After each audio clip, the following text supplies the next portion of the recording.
Hey everybody, what's going on? Thank you for checking out this video. I really appreciate it. This is part 4 of my co-angler series. So if you haven't watched the other videos, what I'm doing is just breaking down what to expect, what you need, what to do as a co-angler. You know, I've done like a general overview, the equipment you bring, how to sign up. And so today's video is going to be part 4, and it's going to be the day of the tournament. And this may be the last of the main videos of this series, but I may have some other ones that I add in or stuff that I think about I might add in. But for the main 4, this will be the last big one, like I said. But like I said, this one is part 4, day of the tournament, and just, you know, that just means, you know, it's literally the morning of the tournament. You're about to go fishing. It's go time. So the first thing I've got wrote down is you've talked with your partner the night before and you set up a time and a place to meet. You know, meaning, you know, like I've made in my other video, the night before you get a text message with your partner, your boat number, flight time, all that stuff, and you'll talk to your partner. Y'all pick a place to meet. So say blast off is at 7:30, you're going to meet at 6:15 on the left-hand side of the parking lot, and you're going to put your stuff in the boat, you know, meet your partner, all that stuff, talk for a little while, and, you know, just do all that stuff. So you talk the night before, and you know where you're gonna meet. And before you meet your boater that morning, go get ice, breakfast, anything you're gonna get the morning of. Do that before you meet your partner. Like, you don't want to go put your stuff in the boat, like, hey, I gotta go down the road 5 minutes and go get this. So anything you need the morning of, do that before you meet your partner. So if you got to meet your partner at 6:15, you got to leave 10 minutes earlier so you can go get all your stuff. You know, you don't want to go backwards. You just want to, once you get to the boat ramp or to the park, you just want to stay there all day. You don't want to have to be leaving back and forth. And like I said, so get all the stuff you need before you meet your partner, and then you meet your partner at your designated spot, and, you know, you got all your stuff, all your equipment, you load your stuff into their boat, and you'll go park your vehicle somewhere, you know, out of the way, and you'll have all your stuff with them in their boat. And then at the first tournament of the year, you'll have to go to the weigh-in trailer to sign a waiver. Now, this is Major League Fishing, you know, BFL series. It may be different for Bassmaster and ABA and whatever other trail, but I'm basing most of this on my videos off the BFLs because, one, I've done them the most, and two, it's kind of like the flagship of co-angler, you know, pro-am tournaments. So that's just kind of what I'm basing it on. So if you're not fishing a Major League Fishing tournament, you'll have to, you know, do some more research. But for Major League Fishing's BFL, you have to sign the waiver before the tournament starts. And since COVID started, they don't do their nightly meeting before the tournament, so you just have to sign that waiver the morning of, you know, just like it's any other waiver for anything you'd have to do. So once y'all both do that, that's just for the first tournament of the year. And once you've signed your waiver, you don't have to do it anymore. It's the one-time deal. So like I said, I put that on there so you're watching this, you know, before your first tournament, hopefully.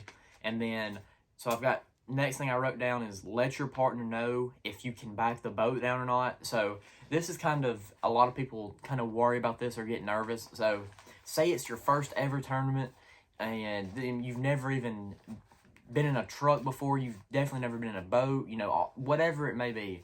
If you can't back the boat down, or if you don't feel comfortable, just let the guy know. I promise it's going to be much better if you tell him, say, hey, look, I've never done this before, I don't feel comfortable, you know, I don't want to do it, whatever. That's going to be a whole lot better than if you try to do it and jackknife it or hit something or mess something up.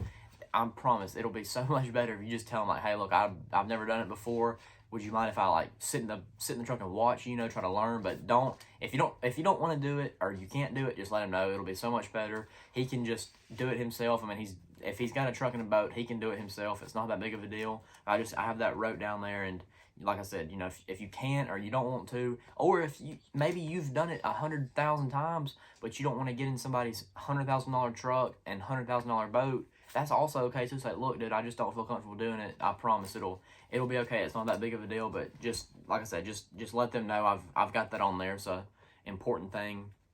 And then once both people are in the water, so say you do back your partner down. So he's in the boat, you back him in the water, you go park the truck, you know, turn the lights off, lock everything. You come back down to the boat dock, you hop in the boat. So right now you're both in the boat, you know, both in the water.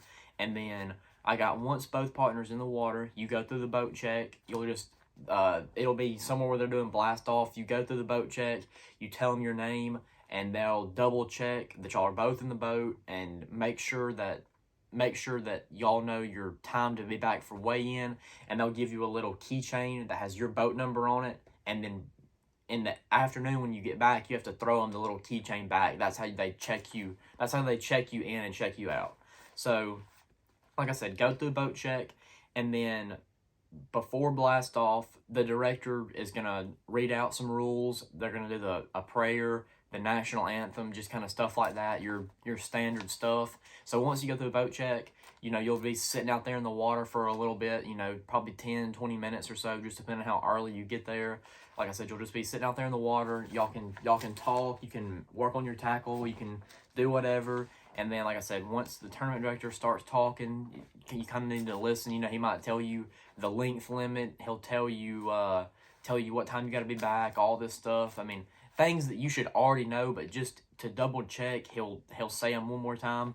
And also, I don't have this wrote down, but make sure you get your tournament director's phone number. He'll mention it a lot of times the morning of. He'll mention it at the meeting. Just make sure you have his phone number in case you have any questions or anything happens throughout the day. You can call him. And then, so once, what they'll do, you're going to be in flights. It depends on how many boats are in the tournament, but say there's 100 boats, so you'll have flight number 1 is boat number 1 through boat number 20, and then 21 through 40, 41 through 60, and so on. So you'll have your different flights. So say you're in the second flight, your boat number 21 out of 40, you know, 21 through 40 is the second flight, and y'all are going to be due back at 3:15. So everybody else will get to go first, you know, 1 through 20, and then boom, you're number 21, you go. You know, you would idle by the tournament director, you know, you wave and let them know that y'all are boat number 21, and then you take off and go fishing, and you're due back at 3:15, and that's where your little keychain that I was telling you about comes in. So just keep that in mind. Just give me a second, I'm going to read off what I've got. So, you know, you blast off, take off, you know, go fishing. You make sure that you're certain of your weigh-in time, your check-in time, and make sure that you're on the right time zone, because like for me, I've fished the Georgia and the Alabama division, and a lot of the tournaments, like Lake Eufaula, for example, is on the state line. So on one part of the lake, you'll be on Eastern time, and then on the other part of the lake, you'll be on Central time. So just make sure you know what time zone the tournaments ran off of, and make sure you know what time it is, and make sure you know what time you're supposed to check in. Because, I mean, I've heard of people saying that they get back to check in like at Eufaula and they're an hour early or an hour late. So you just got to make sure your time's right. So like I said, make sure you're certain of the weigh-in time. Make sure your time zones are right, and double check with your partner. Mention it to him just to make sure y'all are on the same page, because like I said, you don't want your partner to, I mean, he's focused on what he's doing. He's got a lot going on. You don't want him to be an hour ahead or an hour behind. So like I said, just double check time zones, make sure y'all are on the same page and know what time you got to be back. And then like I said, you'll fish throughout the day, just like normal. And then so when you're done fishing, when y'all have to be back, like I said, you got to be back at 3:15 for my example. You know, your boat number 21, second flight, you got to be back at 3:15.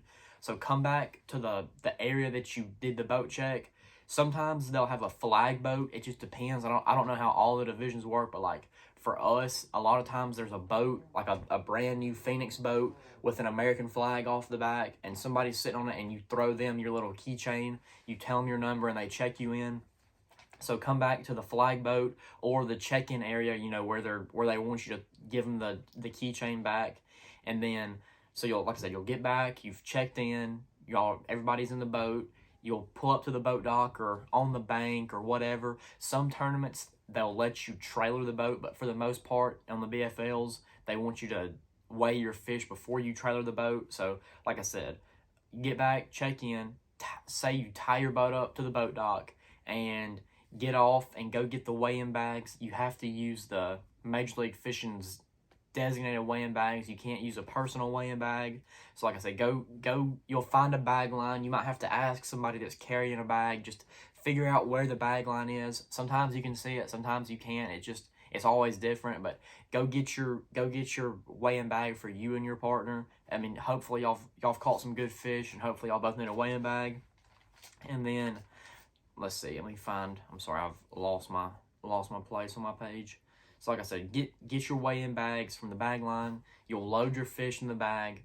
Like I said, the boat's tied up. You head back up towards where you just left from. Most of the time, you have to go up there, get the bag, come back to the boat, and then go back to the trailer where the weigh-in's at. And used to, before COVID, they would have somebody sitting there at a desk, and they had a piece of paper, and you would have to sign beside your partner's name just to verify, like, no rules were broken, nothing that you were aware of was wrong. Just you verify that y'all both did everything right that day. So you would sign by your partner's name and he would sign by yours. I don't think they do that anymore. I can't really remember, but if they do, you'll see the person sitting there at the table with the pen and paper and all that stuff. So you just got to sign in for them. And so you sign the sheet with for your partner. Check in, so you go through, they have some tubs sitting there with water in them. You put the fish in there, and then you keep moving along. You get closer to the weigh-in stage, and there'll be three to four people up there. You'll have somebody sitting at a desk with a computer, maybe two people. You tell them your name, your partner. They always weigh in. Like if you and your partner both have fish, the partner weighs first, and then the co-angler. But say the co-angler doesn't catch any fish, well then obviously just the boater would weigh. Or if the boater doesn't catch any fish, then just the co-angler would weigh. But for the sake of my example, let's just say you and your boater both caught a limit. So you would go through the tubs with your fish. You get up there to the people that have their computer. You say, hey, we're boat number 21. I'm the boater, and this is my co-angler. And they would double check y'all's names, double check your boat number, make sure all that's right in the computer. And then your partner dumps his fish in a tub, and you have somebody that's checking the fish to make sure they're not dead, make sure they're the right length, all that stuff. So you dump them in the tub and empty the water out of your bag, and they verify, okay, he's got five fish, 5 alive, no shorts. So they put the fish back in the bag, and then your partner goes up on the stage, and then you come up. You dump your fish in the bucket, get all the water out. They verify, okay, he's got 5 fish, they're all alive. Then they throw them back in your bag, and once your partner's done, you walk up there, and they'll call your name and where you live and all that stuff, and you weigh your fish and all that, and then they give you a little receipt. And I think the receipt's pretty important because I always keep the receipt if I've done well enough to think I might get a check, just in case there's any discrepancies. Like once you get to the end, say you weighed in 8 pounds and 12 ounces, and then at the end of it, they say you have 8 pounds, 11 ounces. Well, if you have that receipt, you can obviously show them that something's changed or something's messed up. So like I said, once you've weighed in, the tournament director will hand you the little receipt, your weigh slip. So make sure you keep a hold of that. And then, so you weigh your fish, then you'll release the fish. When you walk off the stage, you'll open your bag up, and they'll have a big, almost like a faucet. You just put some water in the bag, and then you take them back to the lake or the boat that they want you to put them in. Sometimes you just dump them in the lake. Sometimes they have a tub, and you dump them in there, and then they have a worker, somebody that works for Major League Fishing, will take the fish and put them in the lake. It all just depends on how they're doing the tournament. So like I said, you take your fish back, and then you'll get back in the boat, and you'll either, you have to work it out with your partner. You'll either help them load the boat. Sometimes they'll have a buddy that travels with them, and they'll load the boat for them. So you'll just get your stuff out of the boat and go back to your vehicle. All that stuff, like I said, get your gear, get your equipment, and make sure somewhere throughout the day that you offer your boater some gas money, unless for some bizarre reason your boater is a complete jerk. It's a terrible day. He's I don't know. If it's a bad situation, you'll know it's a bad situation, and then I would say, okay, you don't have to offer him any gas money. But for 99.9% of the time, offer them some gas money. Sometimes they won't take it. Sometimes they do. It all just depends. But at least offer them some gas money. Between 25 and 40, 50, 60 bucks, somewhere around in there. Just like I said, just offer them some gas money. And then once you've got all your stuff, if you think you're gonna get a check, you can wait around and you can get your check. Or if you've got to be back home, if you got something to do, you can leave. It doesn't matter if you win the tournament or you get the last check. They'll send everything to you in the mail. I've left before and wound up getting a check and I got it in the mail, so it's not that big of a deal. But if you're able to stay and you want to, I mean, obviously you can. That's one thing it does. It does take a while to get the checks and everything finalized. And also, if you win more, I think it's more than $600 or maybe $900, you'll have to sign like I don't know what it is, like a W-2 or like a 1099. It's like a miscellaneous income for your taxes. You got to sign a form, but they'll have all that for you. So that's usually what takes them so long, is getting all everybody's tax information figured out. But like I said, if you want to, you can stay, but if not, they can send you everything by email and online and all that good stuff. But like I said, that's my part 4 for this one. This was the day of the tournament, and hopefully I didn't miss anything. If you think I did, or like I said, if you have any questions, just drop them down below. And like I said, this is my part 4 of this series. It's probably the last one for a little while of the main things. If I think of something else, or any topics about being a co-angler, I'll definitely add them to the series. But the first 4 that I've done is the main ones that I wanted to do. And like I said, if I think of anything else, I'll definitely add it to them. But please drop any questions you have in the comments. Make sure you hit that like button, hit that subscribe. It's, I think, January the 10th or the 11th today. So I've got about 3 weeks before my first tournament of the year, the first Bassmaster Open. So hopefully I can, like I said, get some fishing done here in the next couple weeks before I go out to that tournament. But once that tournament starts, the ball is going to be rolling through the whole year, through September, October. I'm going to have tournaments pretty much every weekend, every other weekend. So it's going to be a busy year. But like I said, y'all stay tuned for that first tournament. I'm looking forward to it. And I'm definitely going to be thinking back over my co-angler videos, so to make sure I'm prepared for that one. And like I said, thank y'all for watching this one, and I'll see y'all on the next one.